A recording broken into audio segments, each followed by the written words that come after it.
Satan et ses démons ne peuvent pas se trouver partout, en tout lieu à la fois. Non. Non. Où il est à Paris, où il est à Kinshasa, où il est à New York, mais il ne peut pas être à New York, à Kinshasa, à Paris à la fois. Satan ne peut pas. Les démons non plus.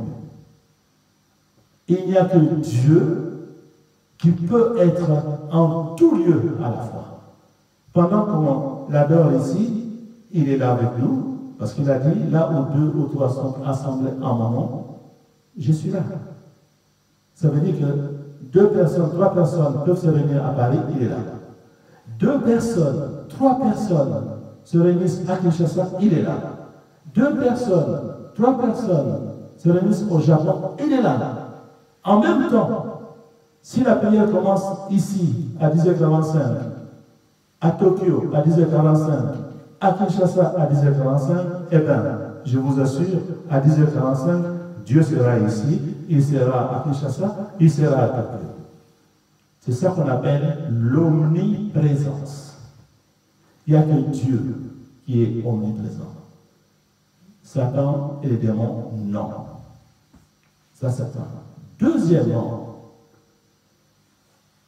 ni Satan, ni ses démons ne peuvent lire les pensées qui sont dans notre cœur. Parce qu'ils ne sont pas omniscients. Ils ne peuvent pas tout connaître. Par contre, notre Dieu est omniscient. Il connaît tout. Il voit tout. Et même les pensées qui sont encore dans notre cœur, que nous n'avons pas encore exprimées par notre bouche, Dieu est au courant. Ce n'est pas compliqué. Je vous ai dit, quand vous acceptez Jésus-Christ comme Seigneur et Sauveur, qu'est-ce qui va se passer? Son Esprit Saint va habiter dans ton cœur. Et alors, il sera au courant. Il sera au courant. C'est pourquoi dans le texte que nous venons de lire, dans Psaume 66, 18, il est écrit « Si j'avais conçu l'iniquité dans mon cœur, si j'avais conçu le péché dans mon cœur, le Seigneur ne m'aurait pas exaucé. » Parce que le Seigneur aurait su que j'ai commis, parce que la plupart des péchés, je peux même dire presque tous les péchés, commencent par une mauvaise pensée dans le cœur. Jésus l'avait dit, si une personne regarde une femme avec de mauvaises intentions, même si la personne n'a pas encore parlé à cette femme, même si la personne n'a pas encore touché cette femme, il a déjà péché dans son cœur. Et c'est réciproque. Quand une femme regarde un homme avec de mauvaises intentions, même si la femme n'a pas encore parlé à cet homme, même si la femme n'a pas encore touché cet homme, elle a déjà péché dans son cœur. Le péché dans le cœur. En fait, l'Esprit Saint de Dieu, pour dire les choses comme elles sont, ne peut pas cohabiter dans notre cœur avec une mauvaise pensée. C'est pourquoi dès qu'une personne te parle d'une chose mauvaise, ou dès qu'une pensée mauvaise frôle ton intelligence, prends autorité. Prends autorité et chasse. Nous avons cette autorité, ce pouvoir. Retire-toi de moi, Satan. À l'instant, dès qu'une pensée veut venir, parce que vous le savez, souvent il y a un combat. Toi, tu es au milieu, il y a une pensée qui dit « Ah, vas-y, fais ça, ci, fais ça, fais ça. » L'autre pensée qui te dit « Oh, attention, Dieu ne permet pas ça. » Et toi, tu es là, tu es tiré là, à gauche ou à droite. Tu vas écouter qui? C'est là où nous devons intervenir. Parce que Dieu aime que nous obéissions à ses commandements librement, sans contrainte. C'est à toi de choisir si tu aimes Satan ou si tu aimes Dieu. Alors il faut contrôler les pensées. Chaque pensée doit être contrôlée. Il ne faut pas permettre à cette pensée de rentrer dans ton cœur. Dès que ça te frôle dans ton intelligence, au nom de Jésus, au nom de Jésus, retire-toi de moi, Satan. Il faut prendre l'autorité. Mais si tu te laisses séduire par cette mauvaise pensée et tu la laisses entrer dans ton cœur, tu sais ce qui va se passer? L'Esprit Saint, lui, il n'aime pas les problèmes. Il va sortir calmement de ton cœur. Il s'en va. Il s'en va. Et quand la mauvaise pensée entre, ben c'est ta foi qui te sauvera. Si tu as foi en cette mauvaise pensée, donc tu as foi à Satan, eh bien c'est les démons qui viendront dans ton cœur. C'est là où commence le problème. Et comme l'Esprit Saint est parti, tu crois que Dieu va encore écouter tes prières? Eh bien non, Dieu ne va plus écouter tes prières. Parce qu'il n'y a plus de connexion avec l'Esprit Saint. Il est parti, il est parti, il est parti. Il n'est plus dans ton cœur. C'est fini. La connexion est coupée. Plus de réseau. L'Esprit Saint est parti à cause de toi. Parce que tu as permis à la mauvaise pensée ou aux mauvaises pensées de rentrer dans ton cœur. Et voilà la deuxième cause. Le contrôle des pensées. Le péché commence souvent, voire toujours, par une mauvaise pensée. Alors, il faut attaquer le mal à la source. Ce qui sort, la parole qui sort, ou les actes qu'on pose, ça, ce ne sont que les conséquences d'une pensée qui est dans le cœur. C'est le reflet de la pensée qui est dans le cœur. Alors, faisons attention aux pensées. Retenez bien, l'Esprit Saint ne peut pas cohabiter avec une ou plusieurs mauvaises pensées dans notre cœur. Il s'en va. Et quand il s'en va, la communication avec Dieu est coupée. Parce qu'on ne peut prier Dieu qu'en esprit. On ne prie pas Dieu avec notre intelligence humaine. Non. On prie Dieu en esprit et en vérité. Donc il ne faut pas être hypocrite. Il faut être vrai. Voilà. Ça, c'est la deuxième cause. Une mauvaise ou des mauvaises pensées dans le cœur. Il faut éviter cela. Passons à la troisième cause. La troisième cause, c'est la multiplication des paroles vaines dans nos prières. Oh là là, oh là là. Il y a des personnes, quand tu pries, tu te dis, mais il va terminer sa prière dans celui-là. Je me rappelle quand on était enfant, on allait à l'église protestante. Et souvent, quand les pasteurs disaient, nous recevons tel papa ou telle maman pour prier, les gens commençaient déjà à bouder. Vous entendez? Dans l'église. Quand ils boudent.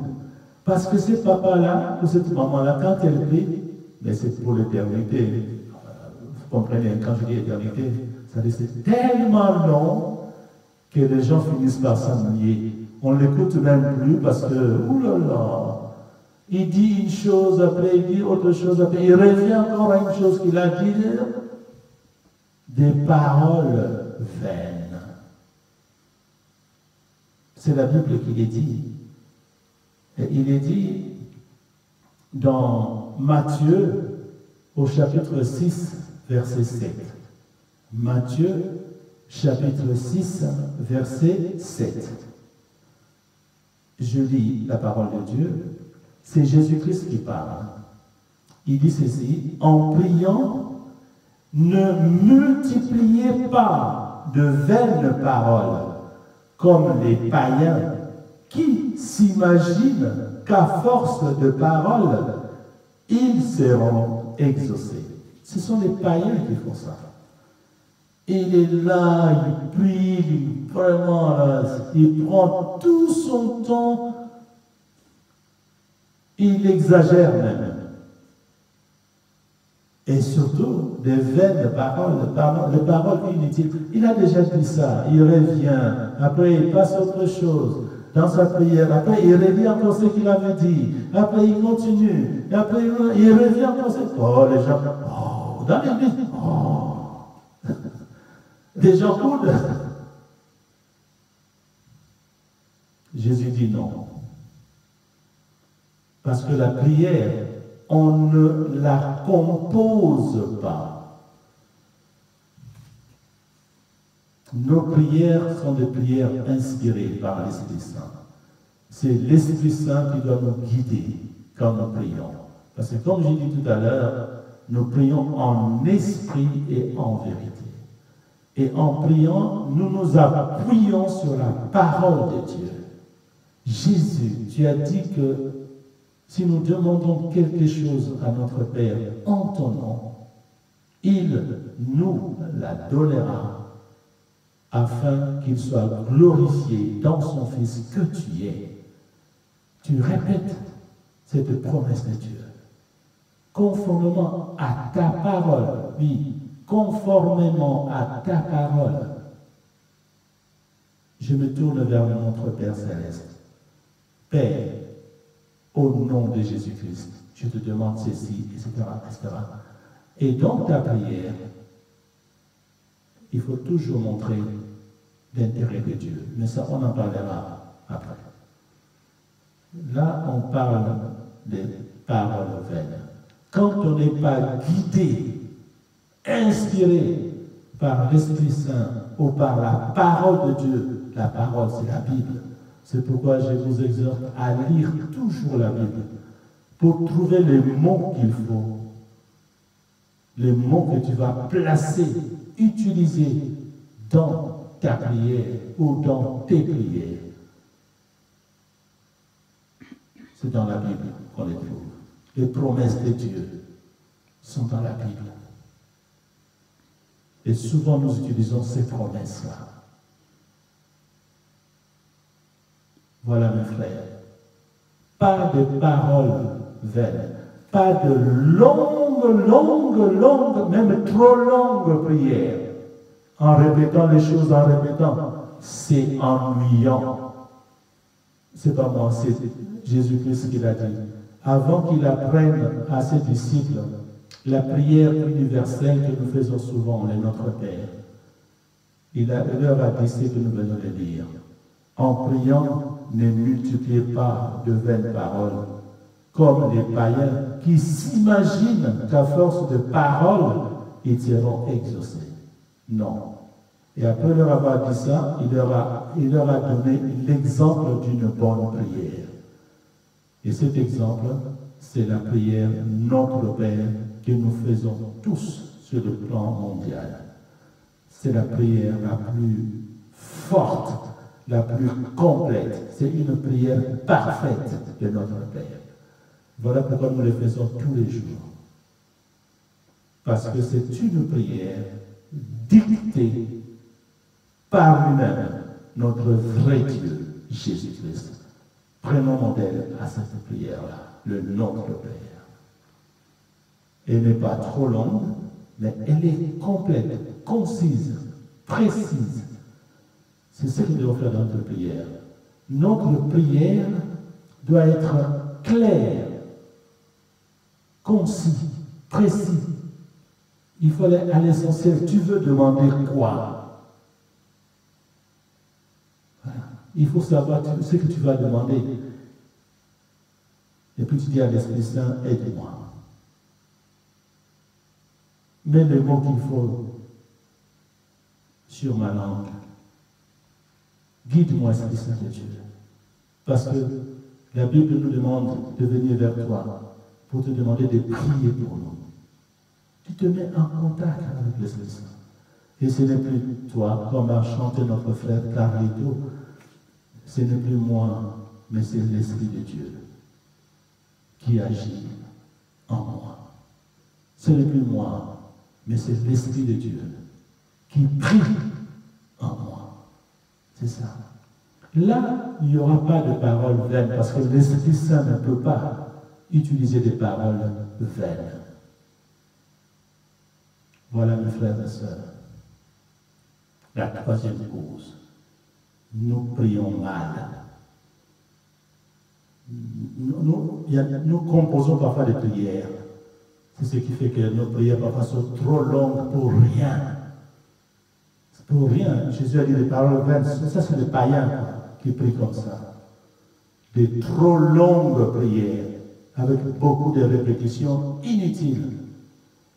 Il faut prier en esprit et en vérité. Il faut être concis, précis, clair. Il faut savoir ce que tu veux demander. Et connecte-toi à l'Esprit Saint. C'est lui qui va prier à travers toi. Voilà, mes bien-aimés, pour finir.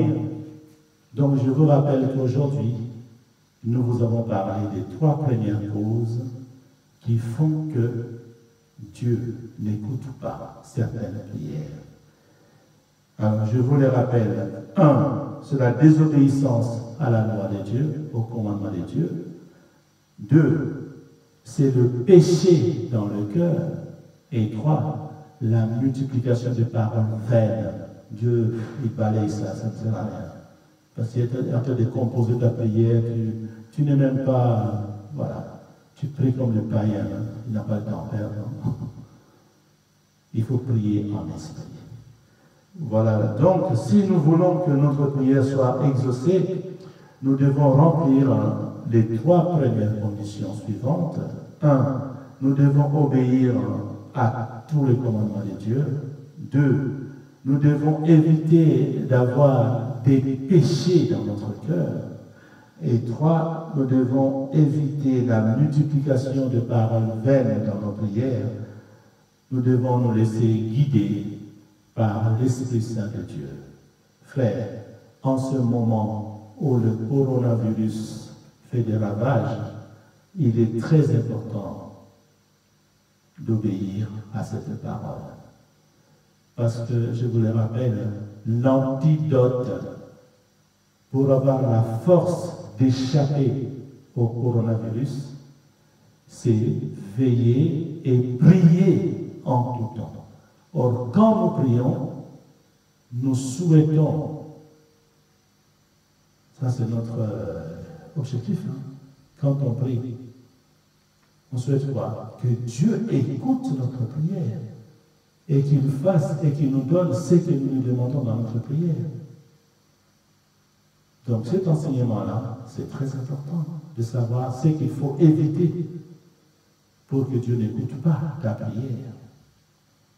Alors, méditez-y, réfléchissez. Nous allons mettre, comme d'habitude, l'enseignement sur YouTube. Écoutez, écoutez, écoutez. Et mettons l'enseignement en pratique. Et là, le coronavirus n'aura aucun effet sur nous. Parce que c'est l'antidote. La prière, toujours la prière, c'est l'antidote du coronavirus. Faisons tout pour que nos prières soient écoutées par Dieu, en respectant les consignes, les conditions, les 3 premières conditions que nous venons d'apprendre aujourd'hui. Les autres conditions, selon la volonté de Dieu, nous les verrons dimanche prochain. Merci. Et que Dieu bénisse sa parole par le saint et puissant nom de Jésus de Nazareth. Amen. Amen.